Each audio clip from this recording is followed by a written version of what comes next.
शुक्रिया चेयरमैन साहब। चेयरमैन साहब, आज हम डिबेट कर रहे हैं एक ऐसे वक्त पे जबकि हमें एक वबा का सामना है, और वो एक वबा भी ऐसी वबा है कि जो एक गांव तक महदूद नहीं है, एक इलाके, एक जिले, एक सूबे तक महदूद नहीं है, एक मुल्क तक महदूद नहीं है, अपोजिशन तक महदूद नहीं है, हुकूमत तक महदूद नहीं है, किसी एक बड़े सगीर तक महदूद नहीं है, बल्कि उसने आज सारी इंसानियत और पूरी दुनिया को मुतासिर किया हुआ है। और जाहिर बात है कि इस वबा ने कब खत्म होना है और कैसे खत्म होना है, यकीनी तौर पर इस सवाल का जवाब शायद आज दुनिया में हर कोई ढूंढने की कोशिश कर रहा है। और इन हालात में आज हम ये डिबेट कर रहे हैं। मेरी पहली तो कोशिश ये होगी कि मैं आज कोरोना पे बात करूं, कोरोना के साथ जो हमारी आज की मुश्किलात और मामलात हैं, मैं अपने आप को उन तक महदूद रखूं, और कोई भी ऐसी बात मैं ना कहूं ना करूं जिससे इस हाउस का माहौल खराब हो, या इस वक्त जो कौमी इत्तिफाक राय की जरूरत है खुदा न खास्ता वो मुतासिर हो। चेयरमैन साहब, 6 अप्रैल को पार्लियामेंट्री कमेटी की मीटिंग थी हमारी, तकरीबन महीना पहले, और उस दिन पाकिस्तान में 30,000 से ज्यादा टेस्ट हो चुके थे और 3,000 से कुछ जायद पॉजिटिव केसेस थे। और उस वक्त 10% लोग जो थे उनके टेस्ट पॉजिटिव आए थे, जितने टेस्ट हुए थे उस वक्त। ये उस वक्त की बात है कि जब पाकिस्तान में हम 10 लाख लोगों के हिसाब से 163 यानी 163 टेस्ट कर रहे थे, और उसी वक्त साउथ कोरिया 10 लाख लोगों के हिसाब से वो 8,000 लोगों के टेस्ट कर रहे थे। मैं ये तस्लीम करता हूं कि 6 अप्रैल और आज के दिन इस दौरान हमारी टेस्टिंग कैपेसिटी बड़ी है, लेकिन कल खुद वजीर खारजा ने यह तस्लीम किया है कि अभी हमें मजीद टेस्ट करने की जरूरत है, और अभी हमारी कैपेसिटी उतनी नहीं बढ़ी जितनी बढ़नी चाहिए। 3,000 केसेस इससे पहले पूरे पाकिस्तान में थे। महदूद टेस्ट के बावजूद आज 5,000 से ज्यादा केसेस सिर्फ खैबर पुख्तनख्वा में है, और यह भी एक तल्ख हकीकत है कि सबसे ज्यादा इस वक्त जो अमवात हो रही है वो भी खैबर पुख्तनख्वा में हो रही है। इसलिए जरूरत इस बात की है चेयरमैन साहब कि हम टेस्ट करें। जितने ज्यादा टेस्ट हम करेंगे हमें पता लग सकेगा कि हम किस तरफ जा रहे हैं। बिलखुसूस जो हमारे हॉटस्पॉट्स हैं इस वक्त, कराची है, लाहौर है, पेशावर है, उन जगहों पे हमें टेस्ट करने होंगे, अफेक्टेड एरियाज में भी करने होंगे, और रैंडम टेस्टिंग की तरफ भी हम जा रहे हैं और मजीद जाना होगा। मेरे मौजूद कलीग्स यहां तशरीफ फरमा है। आज ये सवाल मैं आप सबसे करता हूं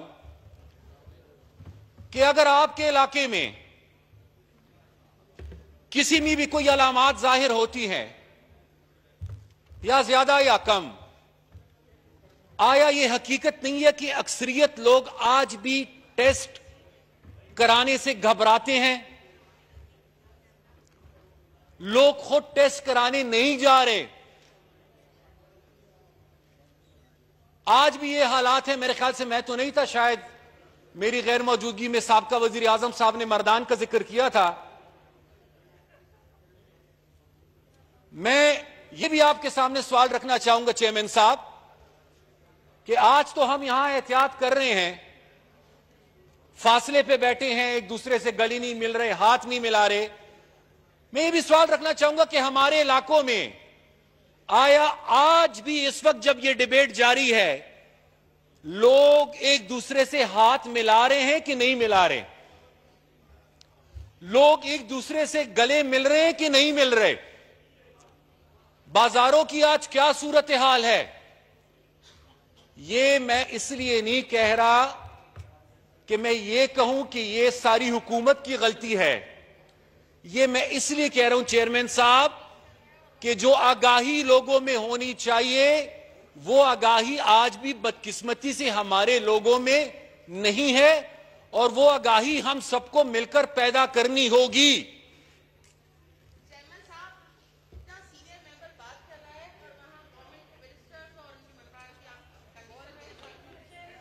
इसके अलावा ऑर्डर इन द हाउस जी, प्लीज। चेयरमैन साहब, हॉस्पिटल्स की अगर मैं बात करूं,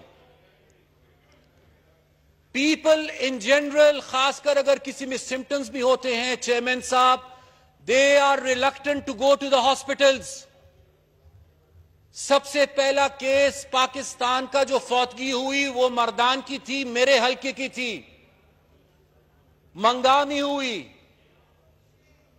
मैं आपसे शेयर कर रहा हूं ये कि जो आदमी फौत हुआ, अल्लाह उसकी मगफरत नसीब फरमाए, वो बीमार था,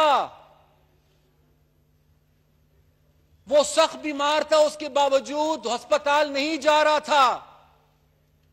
जब उसकी हालत बहुत सीरियस हुई तब वो अस्पताल गया। आज भी ऐसे लोग हैं जिनके टेस्ट नहीं हुए, अलामात उनमें हैं, वो हॉस्पिटल्स नहीं जा रहे। क्या करना है हम उनके बारे में? हमने क्या सोचा है हमने उनके बारे में? इस हवाले से भी कोई बात करेगा कि नहीं, मैं अच्छा आप बुरे, मैं ठीक आप गलत, इसी बहस में हमने उलझे रहना है। चेयरमैन साहब, डॉक्टर्स, सबसे पहले तो सबने और मैं भी डॉक्टर्स और पैरामेडिक्स को, एम्बुलेंस के ड्राइवर से लेकर एक सफाई वाले जो होते हैं हॉस्पिटल्स में, उनको खिराज तहसीन पेश करना चाहूंगा। लेकिन यह भी मैं पूछना चाहूंगा कि जब सिंध के डॉक्टर्स हमें कहते हैं, हम क्यों नहीं सुनते? जब पंजाब के डॉक्टर्स हमें कहते हैं, हम क्यों नहीं सुनते उनकी? जब पुख्तनख्वा के डॉक्टर्स हमें कहते हैं, हम क्यों नहीं सुनते उनकी? हमने अपनी हेल्थ कैपेसिटी की तरफ देखा है।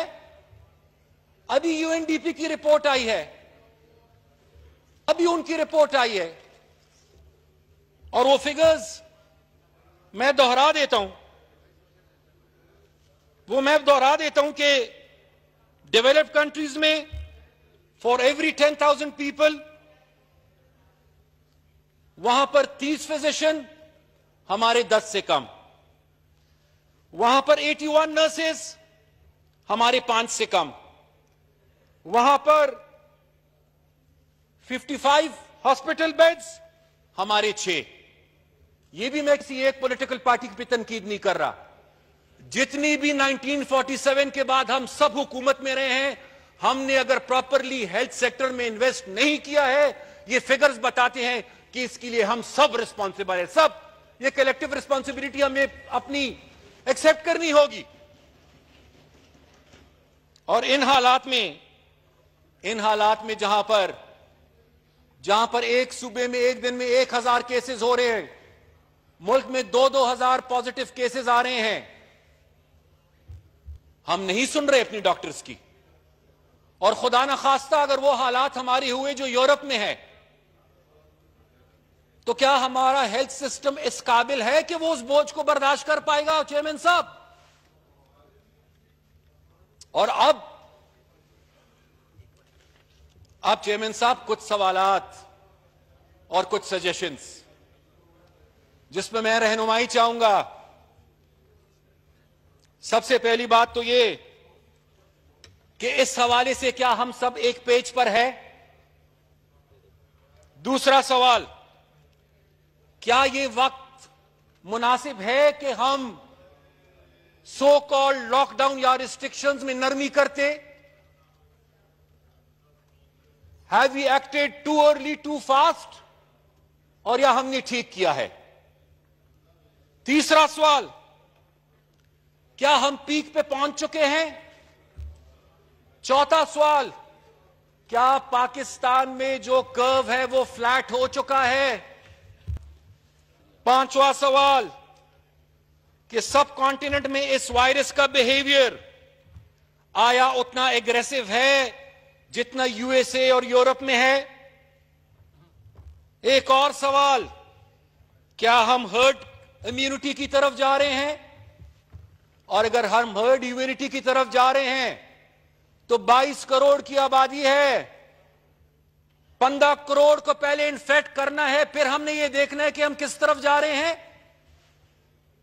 और एक और सवाल कि बैलेंस क्या होना चाहिए? चेयरमैन साहब, बैलेंस, एक नैरेटिव यह है कि जी लोग कोरोना से बाद में मरेंगे, पहले भूख से मर रहे हैं, तो इकोनॉमी को बचाए, भूख का मुकाबला करे, इकोनॉमी के लिए जंग करे। दूसरा नैरेटिव यह है कि जी लोग रहेंगे तो इकोनॉमी रहेगी, पहले लोगों को बचाए फिर इकोनॉमी का सोचे, पहले कोरोना से लड़े लोगों के लिए। मैं आप दोनों नैरेटिव से इत्तेफाक करता हूं। बैलेंस करके भूख से भी लड़े, कोरोना से भी लड़े, दोनों से जंग करें, लेकिन खुदा के लिए एक दूसरे से जंग ना करें, एक दूसरे से जंग ना करें। एक दूसरे से अगर हम जंग करेंगे तो कोरोना से हम जंग नहीं कर पाएंगे। और अगर इस जंग को हमने कम से come for the time being इस जंग को हमने अवॉइड किया तो कम से कम थोड़ा या ज्यादा लेकिन हम कोरोना के खिलाफ जंग कर पाएंगे। चेयरमैन साहब, मैं आज वो लोग खैबर पुख्तूनख्वा के जो इस वक्त रोजगार और मजदूरी के सिलसिले में पाकिस्तान के बाकी हिस्सों में दूसरे सूबों में मौजूद है और वो बेरोजगार है, पब्लिक ट्रांसपोर्ट की बंदिश की वजह से आज उनको मुश्किलात है। मैं ये भी गुजारिश करना चाहूंगा प्रोविंशियल गवर्नमेंट्स को और फेडरल गवर्नमेंट को कि उनके लिए भी कोऑर्डिनेट कर लें कि मजबूरी की हालत में अगर वो लोग वापस अपने घरों को आना चाहते हैं तो कम से कम उनके लिए ट्रांसपोर्ट का बंदोबस्त करके उनको वापस अपने घरों को लाया जा सके। दूसरी मेरी गुजारिश पूरे पाकिस्तान के लोगों के लिए, लेकिन बिलखुसूस मैं खैबर पुख्तूनख्वा की बात करूंगा। बहुत बड़ी तादाद में हमारे लोग इस वक्त गल्फ स्टेट्स में है, इंडोनेशिया में है, मलेशिया में है, बाहर के ममालिक में है। हम यहां पर यह कोशिश कर रहे हैं कि सोशल डिस्टेंसिंग करें। मैं आप सबसे यह गुजारिश करूंगा कि आपके अगर कोई भी जानने वाले हो जो वहां पर मेहनत मजदूरी कर रहे हो, प्लीज अगर उन्होंने आपसे राब्ता नहीं किया आप उनसे राब्ता कर लें। सबसे पहले तो वो इस वक्त बेरोजगार हो चुके हैं। जो पैसे वो अपने घरों को भिजवाते थे, यहां पर उनके घरों का गुजारा होता था, अब वो नहीं कर पा रहे। वो जिन हालात में वहां पर रह रहे हैं, एक एक छोटे कमरे में 8-8, 12-12 आदमी। अगर किसी को नहीं है भी इन्फेक्शन तो हो जाएगा। और अगेन मैं ये तनकीद नहीं कर रहा, सिर्फ आपको बता रहा हूं, प्लीज उनको लाने में जल्दी कर लें और पीआईए को कम से कम इतना कह दे कि अगर उनसे कम किराया नहीं ले सकते तो कम से कम जो पहले किराया था उससे ज्यादा किराया कम से कम उन लोगों से ना लिया जाए इन हालात के अंदर। उनकी बहुत सारी मुश्किलात है इस वक्त और रोजाना की बुनियाद पर वो राब्ते कर रहे हैं इस वक्त। मैं कत्तन इस इशू पे बात नहीं करना चाह रहा था, लेकिन चूंकि कोरोना के साथ इसको लिंक कर दिया गया और वो है 18th अमेंडमेंट। चेयरमैन साहब, 18th अमेंडमेंट तसलसल है 1973 की कॉन्स्टिट्यूशन की। 1973 की कॉन्स्टिट्यूशन में प्रोविंशियल ऑटोनॉमी को गारंटी किया गया था। एक टाइम लिमिट, एक टाइम फ्रेम दिया गया था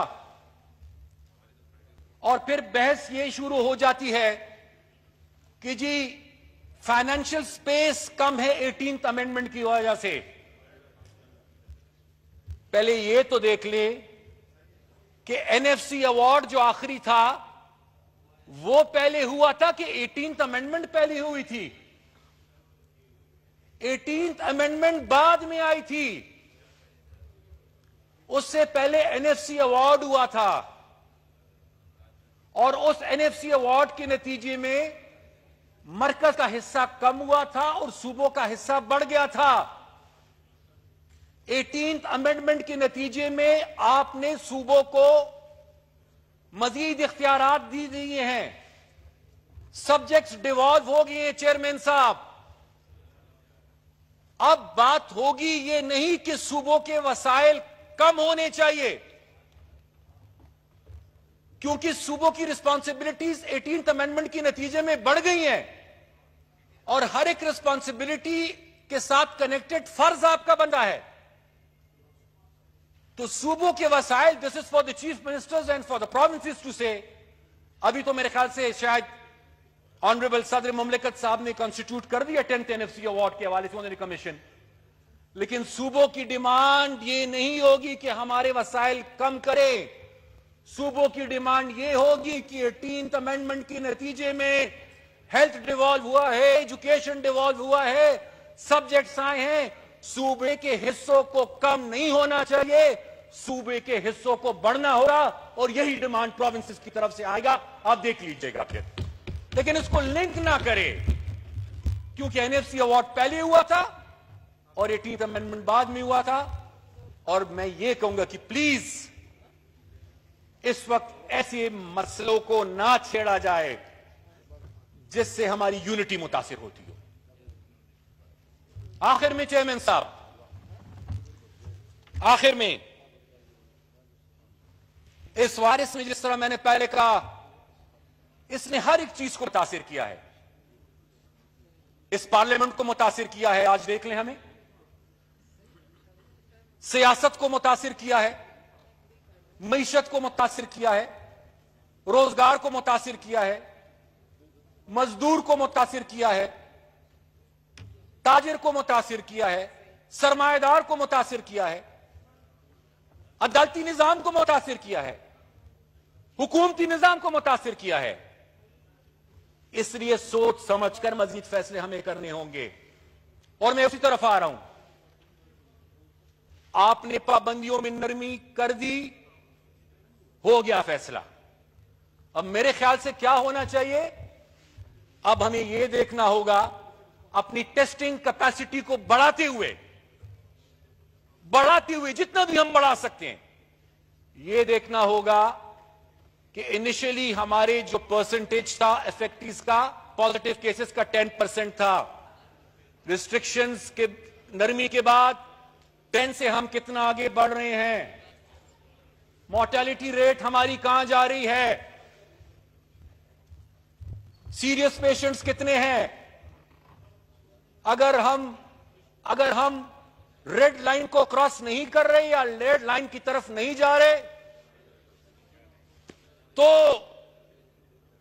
ठीक, और अगर हम रेड लाइन या रेड जोन की तरफ जा रहे हैं तो फिर हमें अपने फैसलों पर नजरसानी करनी होगी। और right now we have to live with this virus for the time being, जब तक वैक्सीन नहीं आता। लेकिन एक दिन इसने खत्म भी होना है, इस वायरस ने। आप सबकी कलेक्टिव विजडम के लिए, जिस तरह पहले इंसर्जेंसी के वक्त, टेररिज्म के वक्त पोस्ट क्राइसिस नीड्स असेसमेंट, मेरे ख्याल से जरूरत है इस वक्त प्रोविंसेस को भी और फेडरल गवर्नमेंट को भी कि फौरी तौर पर short term, medium term, long term post corona needs assessment पर भी हम अपनी तवज्जो कर लें। देख लें हम कि जब ये सब कुछ गुजर जाएगा उसके बाद हमने फिर क्या करना है। चेयरमैन साहब, आपका मशकूर हूं कि आपने मुझे मौका दिया, और अपनी कलीग्स का भी मशकूर हूं कि उन्होंने सब्र और तहम्मुल के साथ मेरी बात को सुना। और एक बार फिर मैं प्लीज इस बात को फिर अब मैं दोहराऊंगा कि आज अगर हम इस हाउस में बैठे हैं और हमने बात करनी है और करेंगे, तो हम अपनी अपनी पॉलिटिकल पार्टी के नुमाइंदों की हैसियत से बात ना करें, बल्कि हम पाकिस्तान की आवाम की नुमाइंदों की हैसियत से बात करें। शुक्रिया। चौधरी साहब, आपने बड़ी एक हेल्दी डिबेट